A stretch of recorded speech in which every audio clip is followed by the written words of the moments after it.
They had always admired this property. You can see it as you're going by on the highway, and they always liked the marsh. The marsh was very important. My dad was a serious trapper, a muskrat trapper primarily, and he envisioned this place being a place to promote the growth of muskrats. Trapping was how he made a living. And he and my mom bought this place then in 1948.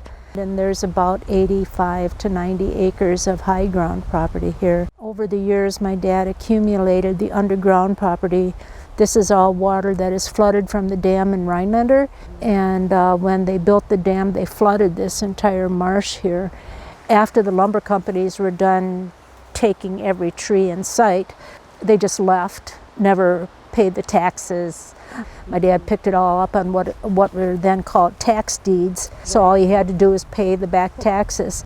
He wanted to get a fur farm license on that so he would have exclusive control over the muskrats, and so he did compel the state to grant him the fur farm license, and we've kept it going ever since. We do hire somebody to trap a couple hundred muskrats every year because the population is very vulnerable to certain diseases, and so we have to keep the population in check.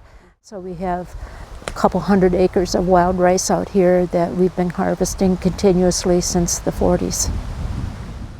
They had friends in both Mole Lake and Lac du Flambeau who harvested rice, who told them a lot about harvesting rice. Also, my dad learned how to build birch bark canoes from a guy in the Lac du Flambeau reservation. Scott and I do still harvest rice, and not anywhere near the quantity that my father used to harvest. And we open the marsh up to volunteers to come and pick rice, and then we have that rice processed and donate it for the benefit of the Rhinelander Area Food Pantry.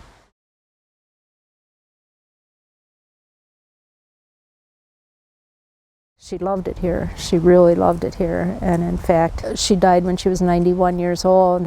She did not want to leave this place under any circumstances. And thank goodness we were able to keep her at home. But she was a real advocate for this property. She was a very tough woman, and everybody around here knew they had to help take care of the property. It became our concern what would happen to our property in the future. We really wanted it to be protected, and we were worried about what would happen when we weren't around. And so we got to thinking that if the Northwoods Land Trust had the conservation easement, that they would oversee the protection of it to make sure that the future owners are people who care about the property and want to preserve it and aren't able to develop it the way that ordinary buyers might be.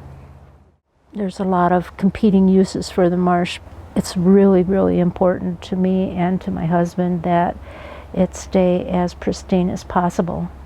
And it gave us tremendous peace of mind to know that it would be looked after our death. It would survive our short lifetimes. I know that many people are really attached to a certain part of the natural world, just as I am attached to this particular property. And it is just so difficult, especially when we start getting older, to think what's going to happen after we're gone. We know that the property is valuable for reasons other than just our enjoyment of it.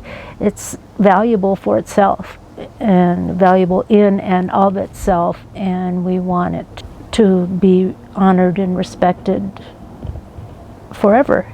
So many people only see the value of property for what the monetary value of it is, and to maximize the monetary value by subdividing into a lot of different lots.